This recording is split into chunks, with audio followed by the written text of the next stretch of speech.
Salut tout le monde et bienvenue à notre culte de Pâques et pour le message que je vais apporter aujourd'hui. J'espère que ça va vous encourager, vous édifier et vous pousser, donner un petit boost pour cette saison de vie. C'est pas tous les jours, tous les dimanches, on célèbre le Pâques.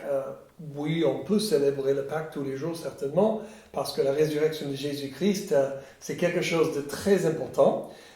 Mais c'est pas tous les jours que quelqu'un ressuscite de la mort. Donc, on ne voit pas les résurrections tous les jours, n'est-ce pas? Donc, aujourd'hui, on va juste prendre un moment de plonger dans la parole de Dieu et lire un petit peu et voir un petit peu de ce que Jésus a accompli sur la croix. Mais avant qu'on fasse ça, j'aimerais bien juste donner le titre de mon message. Il est l'espérance dans la résurrection. Et avant qu'on commence ce message, je voulais raconter une petite blague.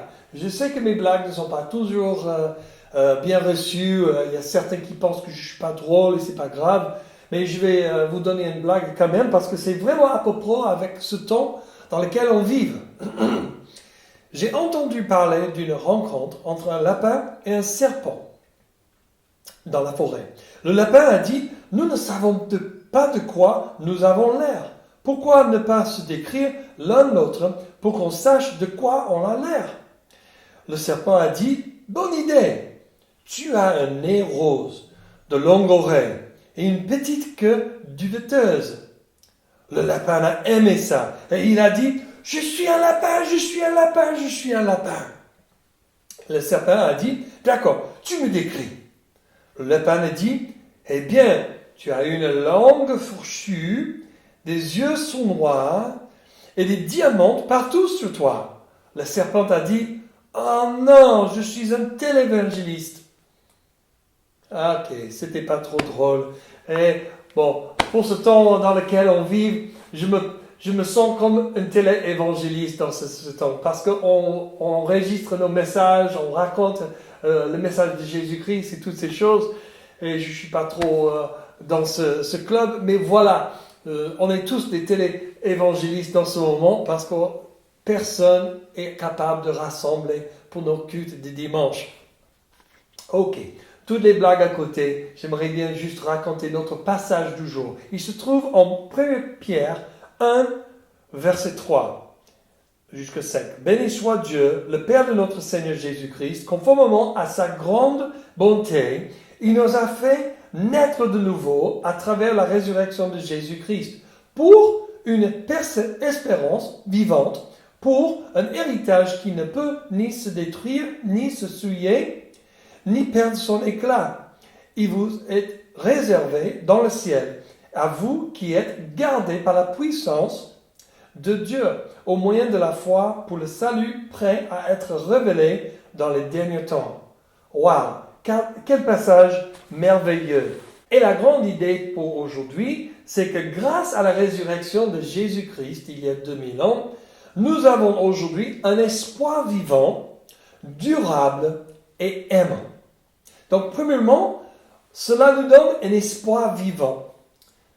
On vient de lire le passage où on a parlé, Jésus-Christ nous a donné une espérance vivante. Et j'aimerais bien aussi citer un verset en Galates 2, 20 qui dit « J'ai été crucifié ». C'est Paul qui dit « J'ai été crucifié avec Christ. Ce n'est plus moi qui vis, c'est Christ qui vit en moi. Et ce que je vis maintenant dans mon cœur, je le vis dans la foi au Fils de Dieu qui m'a aimé et qui s'est donné lui-même pour moi. » Parce que nous avons donné nos vies à Christ, il vit en nous aujourd'hui. Tant mieux que sa vie habite en moi que ma vie qui vit en moi. Je ne veux pas que ma vie que j'avais avant Jésus-Christ est la seule vie que j'ai. C'est Dieu qui vivifie notre esprit pour répondre à la grâce qu'il a étendue. Et quand j'étais né de nouveau, j'ai expérimenté une vie que je n'ai jamais expérimentée avant. Et cette vie n'avait rien en comparaison avec la vie que j'avais avant 20 ans. Mais à 20 ans, quand j'ai reçu Jésus-Christ comme Seigneur de ma vie, sa vie est entrée vraiment à l'intérieur de moi. Et souvent, je sais que les non-croyants, ils disent « Oh, c'est bizarre ça, vous parlez de n'importe quoi. » Mais en fait, quand tu vraiment abandonnes ta vie à Jésus, il vient, il souffle quelque chose, une vie abondante en toi. Et ça change tout. Et dans ce moment de confinement, je sais que c'est un peu compliqué. C'est un peu comme on peut perdre l'espérance vite fait. Mais il faut savoir que la vie de Jésus-Christ habite en nous. Il faut se rappeler que je suis plus juste une personne sur la terre qui a un chiffre, numéro 7 milliards 300, etc. Mais je suis une personne que Dieu connaît. Et il m'a racheté avec la vie de Jésus-Christ. Et tout ce qui est autour de nous, ce confinement et tous ces problèmes, il faut savoir que Jésus va nous sauver. On va s'en sortir à très bientôt. Laissez la vie de Jésus couler dans ta vie. Embrassez son amour dans ces moments. Et peu importe à quel point il devient sombre ou comment il semble mauvais, nous avons une espérance vivante en Jésus-Christ, notre Seigneur. Ça m'amène à un deuxième point, que nous constatons que nous avons non seulement un espoir vivant, mais aussi un espoir qui est durable. Et dans le verset qu'on a cité en première Pierre, on a vu qu'on a un héritage qui ne peut ni se détruire, ni se souiller, ni perdre son éclat. C'est incroyable. Cette espérance durable est une espérance avec un héritage. Et voici, je vais vous noter juste 5 choses vite fait qui font partie de ce passage-là. Le mot héritage n'est atteint que par la mort d'un autre. Désolé, mais il n'y a pas d'héritage sans que quelqu'un meure. C'est un peu triste d'un autre côté, mais Jésus est mort pour nous donner un héritage aujourd'hui. Et pas juste n'importe quel héritage, mais un héritage qui est merveilleux. Deuxièmement, c'est sans fin. Il n'y aura pas de vieillissement ou de détérioration dans sa présence. Il durera pour toute l'éternité, les amis. Son héritage vivant est incorruptible. C'est incroyable ça. Et troisièmement, il est non contaminé. Les diamants sont presque sans valeur si la tache noire de carbone est repérée à l'intérieur. Mais tout ce que Jésus touchera sera pur, sans tache. Magnifique. Quatrième, ensuite, nous découvrons que cet héritage est immuable. Elle ne s'étombe pas, ce qui révèle qu'il n'y aura pas de diminution de la beauté au ciel ou en présence du Christ. Elle ne diminue ni ne décline jamais. Je sais qu'il y a pas mal de gens qui voudraient avoir cette immuabilité ici sur la terre. Et on cherche dans tous les produits de beauté toujours fais-moi comme j'avais 20 ans toujours, quand j'ai 40 ans ou 50 ans. Je n'aime pas toutes ces rides. J'aimerais bien injecter un produit dans mes lèvres pour que ça soit plus belle, plus beau. Oh là là, notre société, il tombe dans ce piège parce qu'il y a quelque chose dans l'être humain qui sait qu'il y a une éternité, qui cherche pour avoir cette beauté et qui cherche d'avoir toujours cette jeunesse. Et c'est pas dans ce monde, de cet côté de l'éternité, ça se trouve seulement en Jésus-Christ et dans l'éternité avec un héritage en Jésus-Christ qui est beau à jamais. Et enfin, notre héritage et notre espérance sont inaltérables parce qu'il vous est réservé dans le ciel pour vous. Cet espoir est fixé et irréversible, contrairement au marché boursier qui change chaque jour. Cet héritage a une promesse permanente. Et c'est incroyable ça. Donc ça, c'est un espoir durable. Et maintenant, on va parler du troisième point que je voulais faire aujourd'hui. C'est un espoir aimant. La résurrection de Jésus-Christ, il nous donne un espoir vivant, un espoir durable et dernier, un espoir aimant. Il vous est réservé dans le ciel, comme le verset a dit, à vous qui êtes gardés par la puissance de Dieu. Le mot garder signifie que nous sommes protégés et en garnison. Dieu est notre refuge et il est le refuge de nos âmes. Si on essaie de se réfugier dans les autres choses, dans les drogues, ou dans le sexe, ou dans le rock'n'roll, comme on dit souvent, on ne va jamais être satisfait. Seulement Dieu peut satisfaire nos besoins et nos envies à l'intérieur.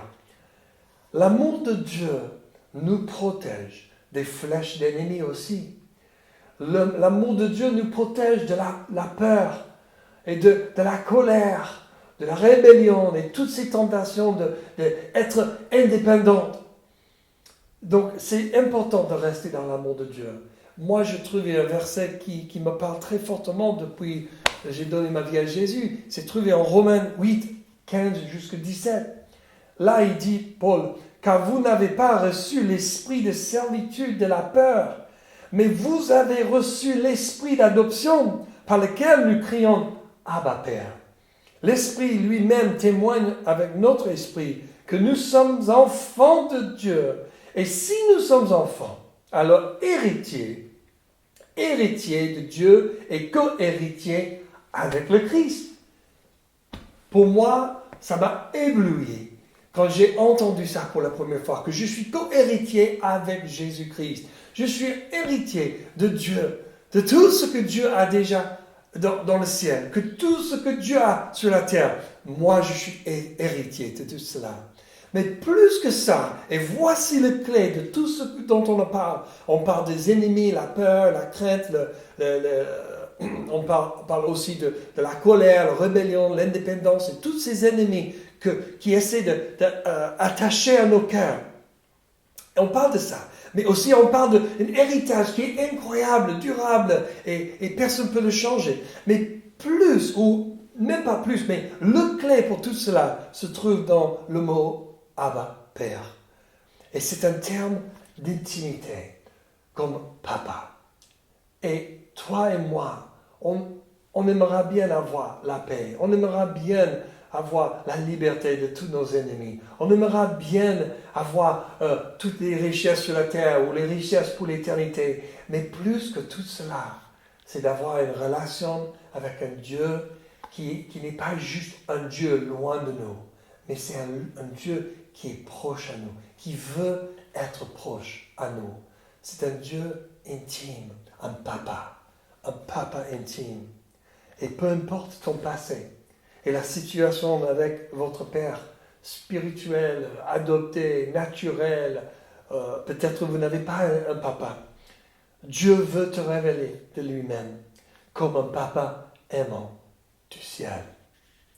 Il est parfait, il t'aime, et c'est par ça qu'il a donné son Fils comme sacrifice pour te racheter et d'être réconcilié avec lui. Il veut te connaître. Il veut t'envelopper avec ses bras d'amour et de t'aimer. Et on va finir avec ce verset qui est un verset qui est très puissant, qui se trouve en Jean 3,16. En effet, Dieu a tant aimé le monde qu'il a donné son Fils unique, afin que quiconque croit en lui ne périsse pas, mais ait la vie éternelle. La vie éternelle. C'est-à-dire en Jean 17,3, c'est de connaître Dieu et Jésus-Christ qu'il a envoyé. Si vous voulez vraiment avoir la vie éternelle, c'est de connaître Jésus-Christ et Dieu. Une connaissance intime, pas une connaissance du cerveau. De vraiment rentrer dans une relation avec Jésus-Christ. C'est la plus belle chose de cette vie. De rentrer dans une relation avec Dieu. C'est pas une religion. C'est pas de faire ça et pas faire certaines choses, mais c'est de marcher avec Dieu, c'est de parler avec lui, c'est d'écouter sa voix et d'avoir une relation qui est vivante, aimante, durable, puissante. Dieu a quelque chose pour toi aujourd'hui. Il t'aime, il est pour toi, il est avec toi. Il veut te connaître profondément. Est-ce que vous avez déjà abandonné votre vie à Jésus? Je pose cette question parce qu'il y a des chrétiens qui regardent, il y a des non-chrétiens qui regardent aussi. Et peut-être vous êtes un non-chrétien, vous êtes là juste parce que quelqu'un vous a invité. Merci d'être venu. Et j'aimerais bien vous inviter aussi de penser à Jésus-Christ, un homme qui a fait tellement de miracles, tellement de bonnes choses, guéri des gens. Il a parlé dans une manière qui a aidé les gens qui étaient faibles de se renforcer, de croire en eux-mêmes encore et en Dieu. Et pour toutes ces bonnes choses, il a été crucifié. Crucifié parce que quelqu'un devrait être le sacrifice pour payer pour nos péchés. Nos péchés, ils ont un salaire. La salaire des péchés, la Bible explique, c'est la mort. On devrait tous mourir. Mais quand Jésus a payé le prix avec son sacrifice, il a payé pour nos péchés. Et on n'est plus obligé de mourir pour l'éternité, mais on puisse vivre pour l'éternité avec Dieu, si on croit en lui. Et c'est la clé de ce verset. Dieu a tant aimé le monde, c'est son amour qui lui a motivé, qu'il a donné, il a sacrifié son Fils unique sur une croix, afin que quiconque croit en lui ne périsse pas, mais ait la vie éternelle. Est-ce que tu es prêt à croire en lui aujourd'hui? C'est cet amour de croire en lui, cet amour de Dieu qui peut être versé dans ton cœur aujourd'hui et donner une nouvelle vie. Qu'est-ce que ça veut dire par contre? Donner ma vie à Jésus, abandonner ma vie à Jésus.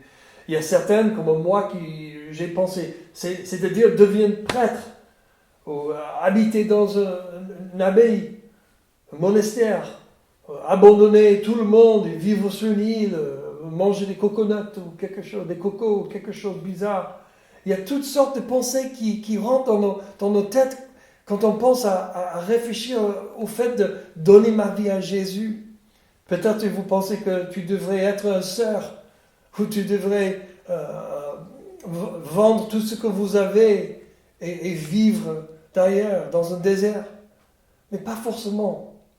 Mais s'abandonner à Christ et d'enlever toi-même de la trône de ton cœur et de laisser la place pour que Jésus-Christ devienne le roi de ta vie. Tu peux le dire comme ça. Jésus, je suis désolé pour mes péchés. Je me repentis d'une vie guidée par moi-même. Et je t'invite d'être le roi et le Seigneur de mon cœur. Je te suivrai toute ma vie. Peut-être que tu voudrais juste pratiquer cette prière pour plus tard, un autre jour, tu aimeras bien le dire. Donc, juste répéter après moi, si tu veux juste pratiquer ça. Tu dis, Jésus, je suis désolé pour mes péchés. Je me repentis d'une vie guidée par moi. Je t'invite d'être mon Seigneur et guide. Je te suivrai toute ma vie. C'est si simple que ça. Quand tu veux, tu peux prier cette prière. Peut-être tu as prié cette prière avec moi maintenant et tu étais sérieux. Peut-être Dieu est en train de faire quelque chose de nouvel pour toi. Juste taper sur le petit bouton là qui dit « Je m'abandonne à Christ ». Je me consacre à Jésus-Christ aujourd'hui. Parce qu'on a des partenaires de prière qui voudraient prier avec toi. J'aimerais bien vous inviter de juste connecter avec quelqu'un là pour dire « Je veux donner ma vie à Jésus. Je me consacre aujourd'hui. » Et prier avec un de nos autres qui est sur le site là. Parce que aujourd'hui, c'est un nouveau jour pour toi. La Bible dit que quand on donne notre vie à Jésus, nous avons commencé une nouvelle vie et les choses anciennes sont passées. Et de nouvelles choses viennent. C'est pour toi aujourd'hui. C'est pour toi aujourd'hui. Jésus a donné sa vie et ressuscité pour te donner la vie aujourd'hui. Félicitations si vous avez prié cette prière. Et marquez dans le chat, dans la conversation en bas, communiquez avec nos autres que vous avez bien prié cette prière avec nous. On veut célébrer ça avec vous. On a un petit livret qui s'appelle le Face à Face pour vous envoyer. Et comme ça, vous pouvez commencer à étudier la Bible ensemble avec nous, avec un partenaire. Dieu a un grand plan pour toi. Et pour tous les chrétiens qui m'écoutent dans ce moment, peut-être tu as perdu déjà ton espérance. Peut-être cette période de confinement t'a donné un manque, t'a donné un manque de vie, un manque d'espérance, et quelque chose a besoin de déclencher. Prie avec moi dans ce moment. Seigneur, viens déclencher des choses dans mon cœur. Je reçois ta vie, je reçois ta lumière dans mes ténèbres, et je fais confiance que tu déclenches quelque chose que j'ai besoin. Seigneur Jésus, fais en avant moi, aide-moi à prendre des pas vers les frères, vers les sœurs, au nom de Jésus. Et maintenant, j'aimerais bien juste prier pour toi. Seigneur, bénis cette personne. Bénis chaque personne qui a pris cette prière et chaque nouvel croyant. Seigneur, que tu les bénis avec la vie qui vient du ciel, la vie abondante qui transforme de l'intérieur à l'extérieur. Bénis chaque personne aujourd'hui avec la vie abondante grâce à la résurrection de Jésus-Christ. Et je prie que chaque personne ait l'espérance, l'espoir vivant de Jésus-Christ qui habite en eux. L'espérance ou l'espoir durable qui peut persévérer toutes ces épreuves. Et finalement, un espoir aimant. Que l'amour de Dieu soit versé dans chaque vie. Et que ton nom soit élevé au nom de Jésus-Christ. Amen.